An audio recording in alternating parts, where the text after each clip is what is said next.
Hello, this is Comic Time. I'm David. And I'm Jet. Today we're going to be talking about The Question by Denny O'Neil and drawn by Dennis Cowan. Um, I wanted to start by talking about a little bit about the writer and artist of this. You may be familiar with Denny O'Neil. You have an omnibus mostly written by him. He did a lot of those Marvel DC stories in that omnibus that you own. Um, Dennis Cowan, I don't know if you recognize that name, but he co-founded Milestone. Oh, really? Yes, with Dwayne McDuffie. So Milestone, of course, is the creator of the character Static. Um, so I guess Dennis Cowan, a few years after the creation of this series, he would go on to found Milestone Publications, or Milestone Media, it's known as now. So how much do you know about The Question? Very little. I think, and I could be totally wrong about this. I think the question is inspired by a previously existing character called Mr. A or something along those lines. That was kind of a talking head for a specific philosophy that I don't remember the name of. And then the question. Objectivism. Oh, thank you, objectivism. And then Mr. A becomes more sanitized when translated into the question as a character. And then the question later inspires Rorschach from like Watchmen, who's like grosser. They went ahead and probably did a much darker version of The Question. Maybe it was closer to Mr. A. Yeah, that's right. So I was going to go back not that far with that was Steve Ditko who did Mr. A, and then Charlton asked him to kind of water down the character to make him more friendly for readers, and that's where you got The Question from.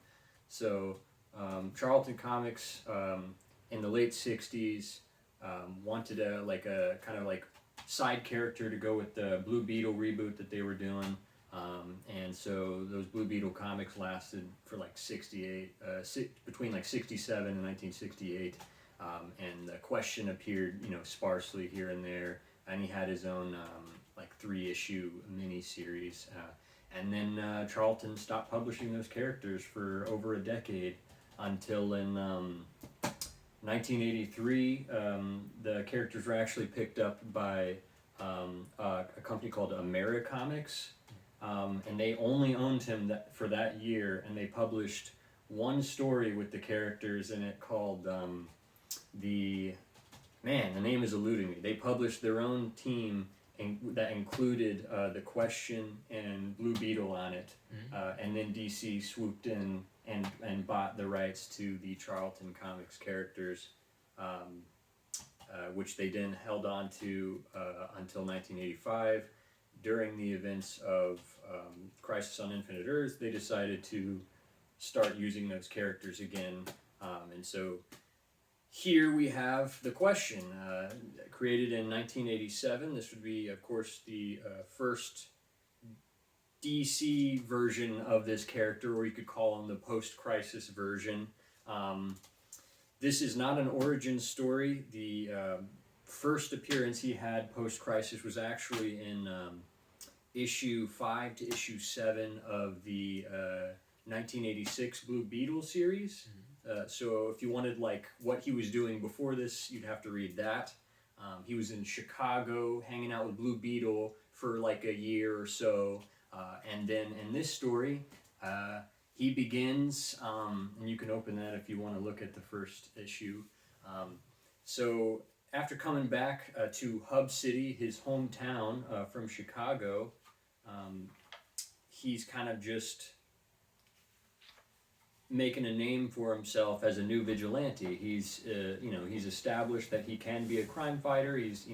He has gone through his origin story sometime in the unknown past, where he did his first case where he investigated a scientist named Dr. Twain, who was creating this stuff called pseudoderm, and he was gonna sell it to like foreign countries even though Pseudoderm was actually harmful to like skin, especially if it was put on like cuts and stuff, it could cause illness. And the question was trying to stop Dr. Twain from selling this stuff. Funny enough, he had this former college professor named Aristotle that worked with the Pseudoderm as well, and he gave him some to wear on like his face to make like a faceless mask so he could hide his identity while he went and confronted Dr. Twain about trying to sell this stuff, which I think is kind of an odd origin story. Hey, don't sell this Pseudoderm stuff because it's harmful. Also, I'm wearing some on my face right now, but don't worry about that. When you described that it was harmful, I almost thought it was going to be like a Harvey Dent Two-Face kind of thing, where he like tries to stop the guy and then it gets splashed on his face and it was like a permanent mask of Pseudoderm or something. No. The Pseudoderm seems mostly harmless to Mr. Vic Sage himself. I guess because he doesn't have any cuts on his face or something, so it's fine with him. He uses a special gas to like seal it to his face and everything, so you wouldn't even be able to like rip it off or anything. You can't feel the edges of it. Oh wow. The gas also is adapted later on. By the time of this story, it also changes the color of his clothes and hair.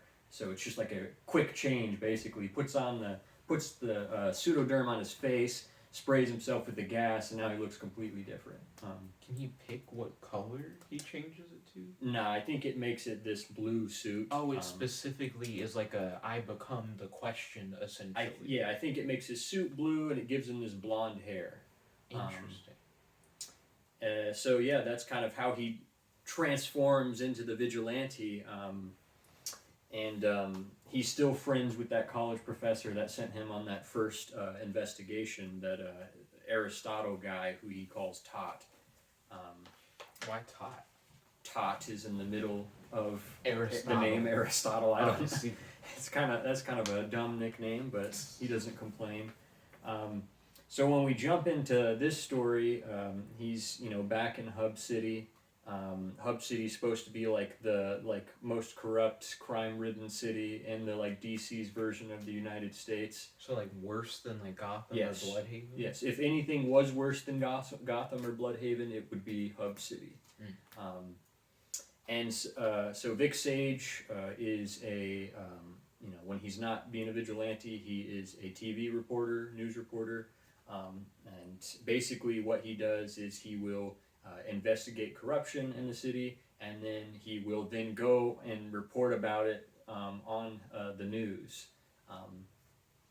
So when we start off, he seems to be investigating the mayor himself, and he comes to this hangout of these sort of this group of thugs that are playing a game of cards or dice or whatever, but he's there for a videotape. And as he's entering here, you see on the first page there, see him outside the window.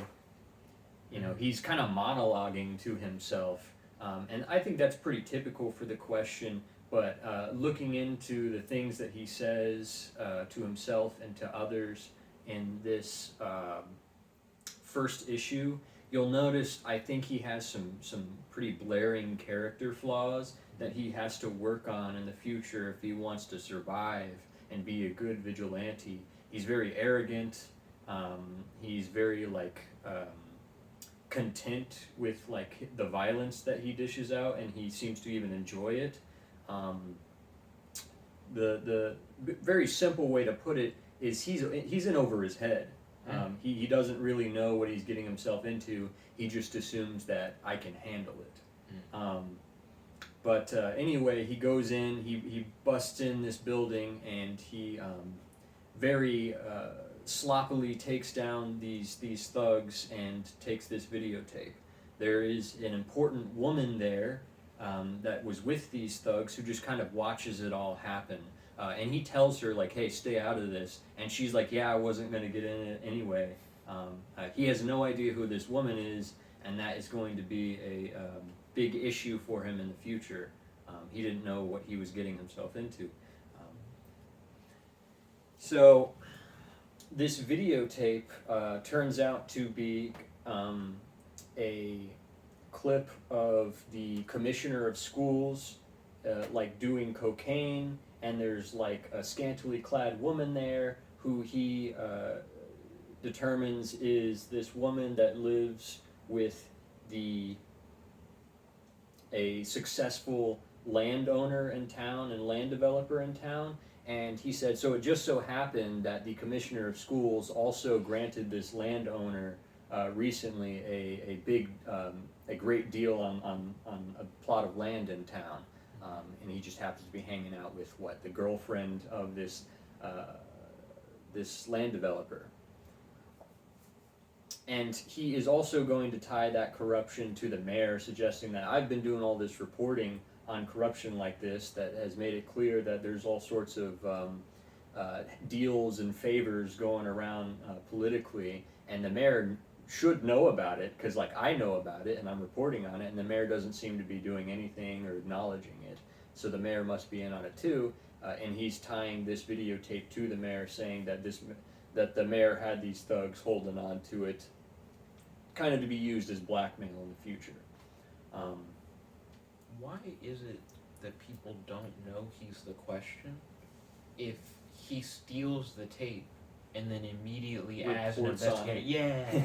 So I thought that too while reading it, and the only thing we have mentioned is one of the thugs will go along to try and assassinate Vic Sage on the street, and he'll be like, "Why are you trying to shoot me?" And he's like, "Because this is getting you back, you and your buddy, the question, the man with the mask who busted us up the other day. I know you guys are working together," kind of thing. So it's just assumed by people they're not the same guy. That they're not the same guy, but they work together, I guess. Which, I mean, if you already have somebody going after Vic Sage to assassinate him, it almost seems like he doesn't need a secret identity in the first place. Right. It seems like he's already in as much danger as the question himself is, if they're already being associated with each other anyway, whether or not they're the same person. So after that, after he reports on, shows the videotape on the news, we will cut to, and it's actually the next page after that, I think. Yeah. So we will cut to this scene here where we have this Not woman. Mary Jane Watson. No. This is a woman. Does it name her there? I forget her name. I'm looking around. Myra. Myra. So this Myra's a bad. this woman Myra is somebody else that works at the news station with him. They work together. She's very much aware of him being the question and what he does, and she basically is trying to warn him and be like, you're in a lot of danger here. What if they went after you? He just kind of says, "I'll handle it."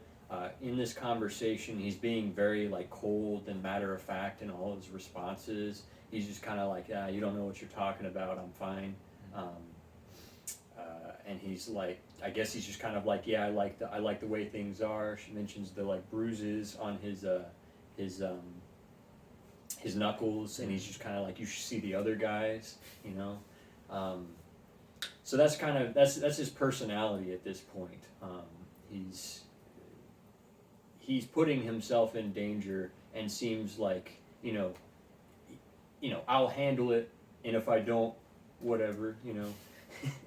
He's a reporter, and I get that Tot sent him on that first case or whatever. Why is he so good at fighting people? Why is he so good at fighting people? I don't know if his origin, being as basic as it is, I don't know if it gives us any, gives us much in terms of him being good at fighting people. As far as we can tell, he's a decent street brawler. He's not an amazing fighter or anything. And if you saw that first fight he got into, they got some licks in on him too. I don't know, he must have, you know, spent some time in the gym doing some boxing and things like that. He's not a crazy martial artist or anything by this point, which you'll see by the end of this issue. And throughout this issue, we're getting this countdown. You know, it'll say like 23 hours until the death of Vic Sage, or 22 hours until the death of Vic Sage. You know, we keep getting like the show 24. kind of, yeah. We keep getting reminded that you know, Vic Sage, or I guess in there it says Charles Victor Zsasz is going to die in however many hours. That's this story retcons that his original name is actually Charles Victor Zsasz, but he doesn't go by that name. Of no relation to the Zsasz from Batman who marks himself? Not, yeah. This is Charles Zsasz. Yeah, Charles Victor Zsasz, not the Victor Zsasz, a serial killer that is a Batman villain. So yeah, we do have two Victor Zsaszes, but he goes by Vic Sage by this point. So you can, I mean, what's weird about that is that's kind of an unnecessary retcon, because his original name was Vic Sage anyway, in like Charlton Comics. And he doesn't go by Victor Zsasz here, so I don't know why they added that in. But maybe someone was trying to plant a seed for them to later connect him to the Batman guy, and maybe it just never happened. That would be a weird connection. I don't think there really is any connection between Victor Zsasz and the Question. They need to make that. I like the idea that Zsasz could, if he had the pseudoderm, cover up all those cuts or whatever, and then you wouldn't know it was him. Maybe, yeah. Victor Zsasz might be somebody he would investigate, you know. Although he seems to be more interested in like political corruption and stuff like that. So the next place he goes after leaving, after spending the night with this Myra girl, I think he goes and visits his old friend Tot. They just have like a little brief conversation about like philosophy and stuff, you know, as the Question does. As he's, you know, he's a philosophical character, isn't he? Really, he just goes there to mention to Tot that the pseudoderm isn't working as it should be lately. Like, it isn't been sealing to his face completely. And he determines that, it's because you started smoking again. I created this gas formula, you know, with your like body chemistry in mind, and you've changed it now that you started smoking again. So it's probably affecting the way the gas affects the pseudoderm. So he told him, stop smoking. It's like ever since you came back to Hub City, you've started smoking again, and you seem like a lot more violent than even before. You just seem like on edge. You seem worse than usual. And he probably just kind of brushes it off, saying like, I'm fine. I'll deal with it. But he says, all right, I'll try to cut back on the smokes, you know, to see if that solves the issue. And that's kind of just, I think, an introduction to the character Tot, to kind of give you an idea of their relationship between one another, because Tot will reappear again in the future. It's kind of his mentor, I guess. And then after that, let's see. What happens after that?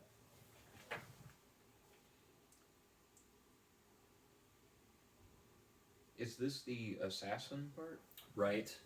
So he meets up with he's walking down the street to meet up with a contact here, this homeless guy that he, I guess, often gets information from, and he's being like hassled by a cop, and he has to like tell the cop to like get out of here, leave the guy alone, which he's then pursued by a man with a gun who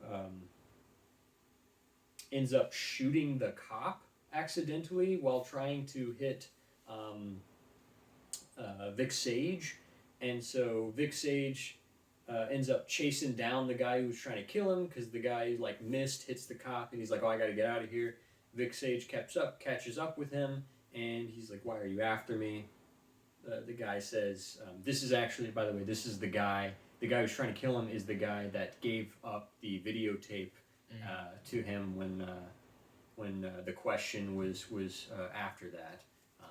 After threatening all these guys, he ended up. This guy ended up caving and giving him the videotape. So he's like, "Man, I'm worried I'm gonna get in trouble. So I'm gonna like try to kill you, and maybe that'll like get me on their good side again." It doesn't work. Vic Sage like knocks the crap out of him, and he says like, you hurt you. I'm gonna hurt you. This guy should have no reason not to believe that Vic Sage is the question. He's just wearing the same fit. I know you mentioned the spray Right. can change the clothes. He's color. wearing that suit right now. Yeah, and you mentioned that it can make his hair blonde. He's blonde right now, and he can see his face. He knows it's Vic Sage because he's calling him Vic Sage. How does he not go, "It's just you. You even hit me before." You guys must have went to the same high school or something. Longtime buddies. You're in some kind of gang together. Dress code.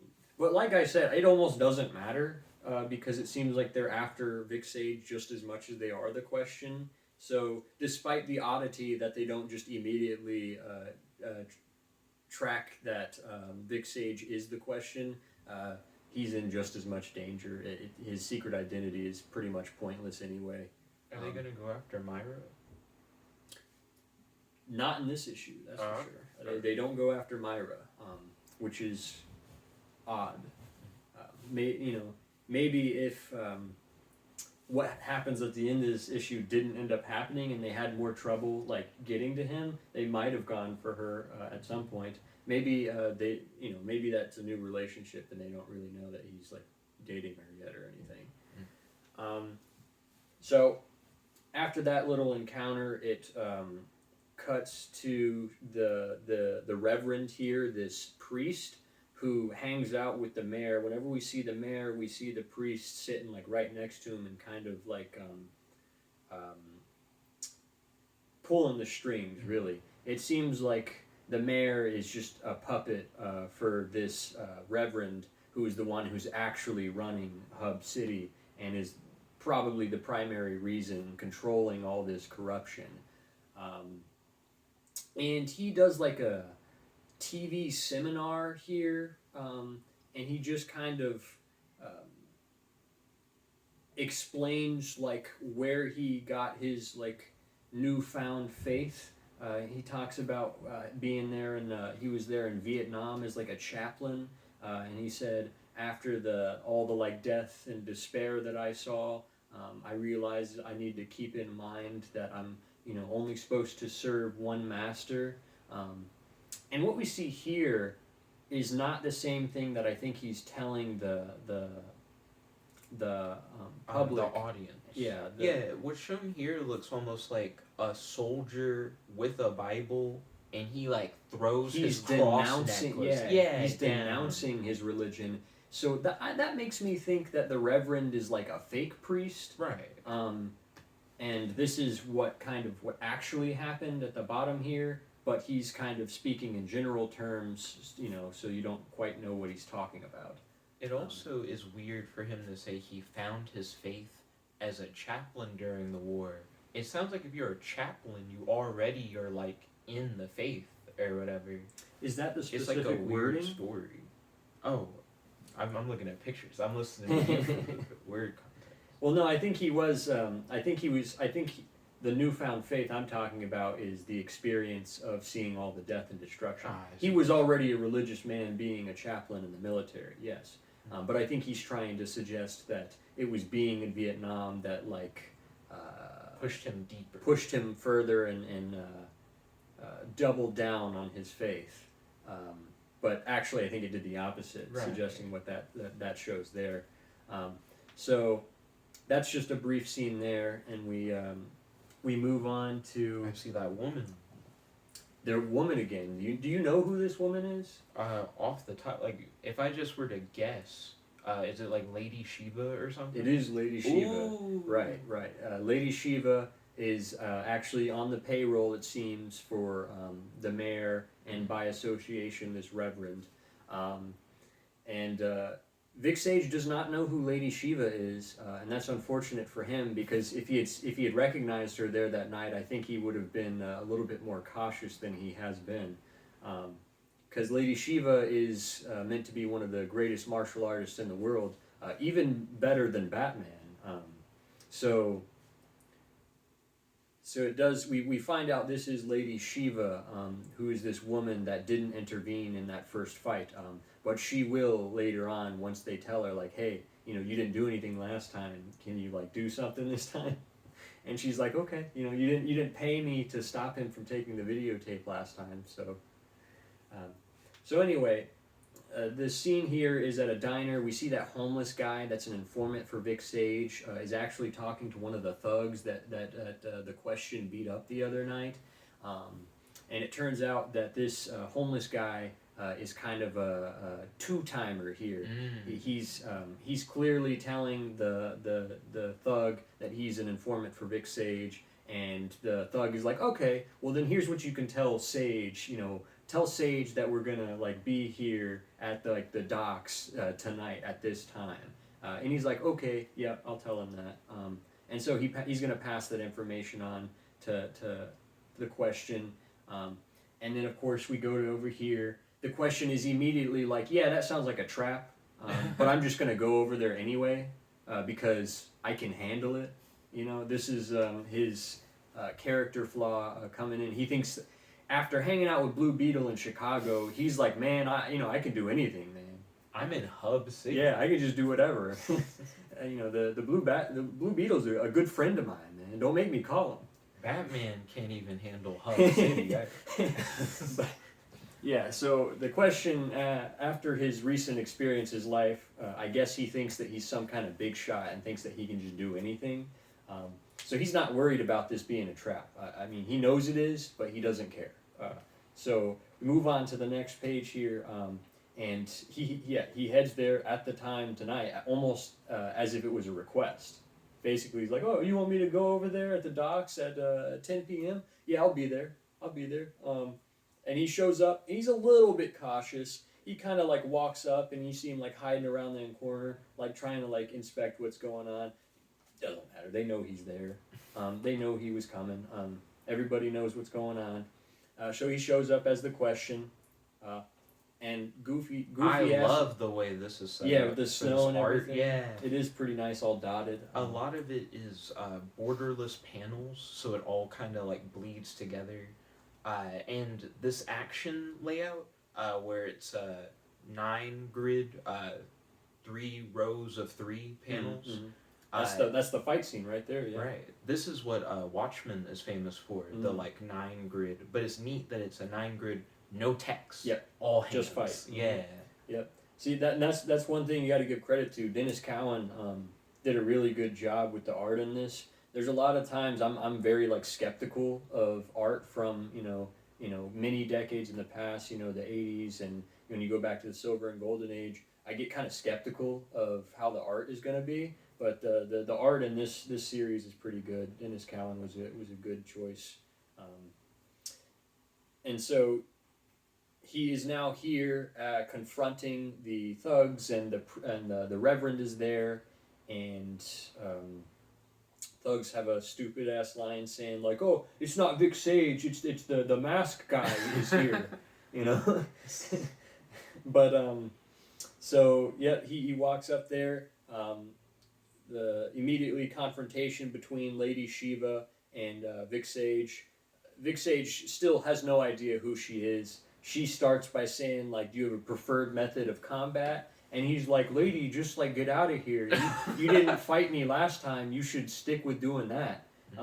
And she immediately just like grabs him by the arm and like breaks the thing, and she's throwing him around. He's not getting any hits in. Yeah, I was gonna bring that up. It's one-sided. Yeah, she's completely dismantling him until he's basically knocked out on the ground, and then the Reverend tells the thugs to join in and like get their revenge for the beating they got earlier, and yeah, they basically just start like beating his head in with all sorts of like tools and crowbars and stuff until they get a guy to shoot him in the head, and it is notably, it is a like little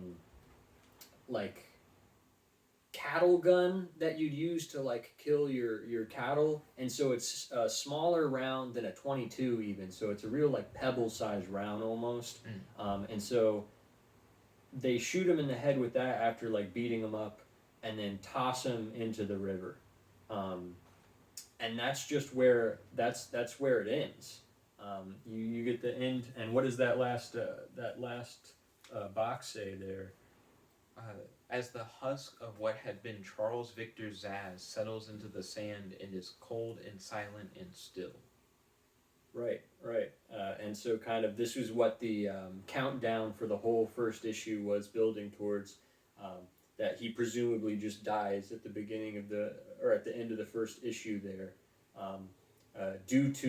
partly due to his character flaws, you know, due to the fact that his just arrogance. He was in over his head, and he wasn't taking like any precautions. He wasn't thinking enough about what he was doing. But we could pick up a little bit on the first issue because surely readers must know he's not actually going to like die and stay dead, because this is a like 35 issue series. So picking up with like the first couple panels of the second issue there, just he will wake up kind of in an unknown place, and it seems like he's got amnesia because the first person he sees will be Tot, but he seems to have no memory of who Tot is or what happened. And what's going to happen over the next couple issues is he's gonna go through a sort of character arc as he's going to learn a lot about himself and learn a lot about being a better vigilante, because as you could see in this first issue, he had some things that he needed to improve on personally because it almost got him killed. So that's the first issue of the question, and I think it's a pretty good introduction to the character.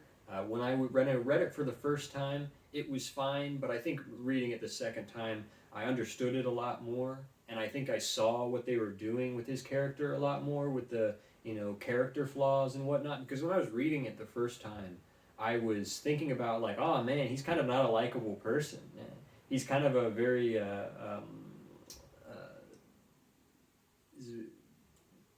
he's a very arrogant and kind of just flat person. Arrogant, angry at the world.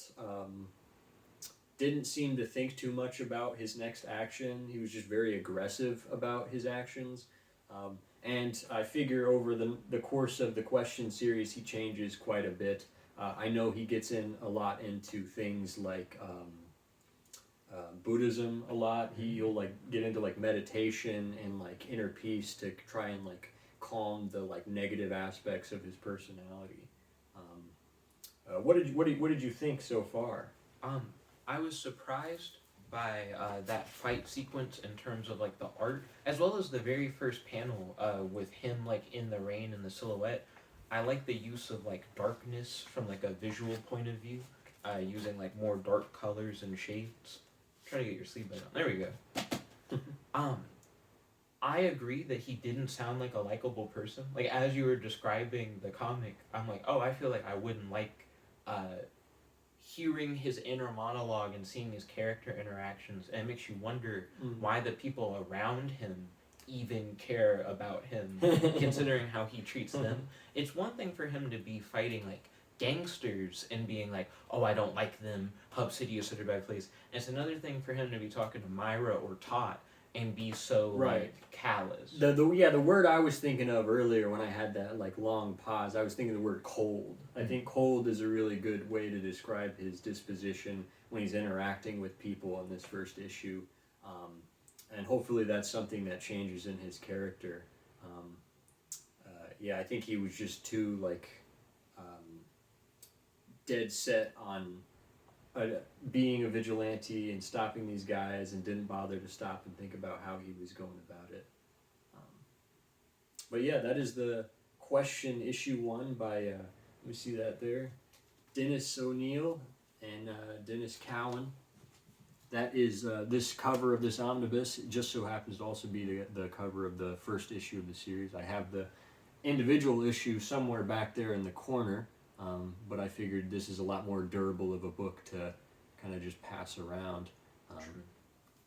So that is that. Awesome. What would you rate it out of 10? And we can put like an Amazon link in the description for people to pick it up if they want. Out of 10, this is a solid 7 or 8. Just getting started. I think it's a really gripping ending for a first issue. You definitely, I think a lot of people who read this, if they were to just pick it up at a store, would want to see what happens next, because it'd be like, ooh, how do they continue this kind of thing? Yeah, it's a solid 7 out of 10, or give or take like a 4 out of 5, maybe, if you were rating it on a 5 scale. Interesting. I'd probably rate it a little bit lower as someone who didn't read it and heard it through like the story thing. The way it's set up, it sounds like if someone were to pick up issue 2, it probably will do a lot of carrying for you. Because even he doesn't remember what happened in issue 1. So assuredly, people are going to be like, don't you know the events of issue 1? And then so I almost feel like it sounds skippable now that I know that he's going to have amnesia in issue 2. So I think the idea of the amnesia in issue 2 is going to be basically resetting his personality. I don't think it's so much for like being a starting point for the story, although it probably could have been, but I don't know if you would have gotten the like context from the first issue that it was establishing. Right. You wouldn't have known who growth. he was. Right. Right. You wouldn't have seen who he was before the amnesia if you hadn't got this issue. I think he needed to fail here, if based on how they wanted to set things up. It's a nice like character growth sequence in the first few issues that we'll get, almost like Batman's training before he started being Batman, except Batman made sure he did that before starting to be a vigilante, where the Question kind of failed to do that at the right time. True. But that's the Question, issue 1. Thank you again for watching. I'm Jet. And I'm David. Welcome to Comic Time.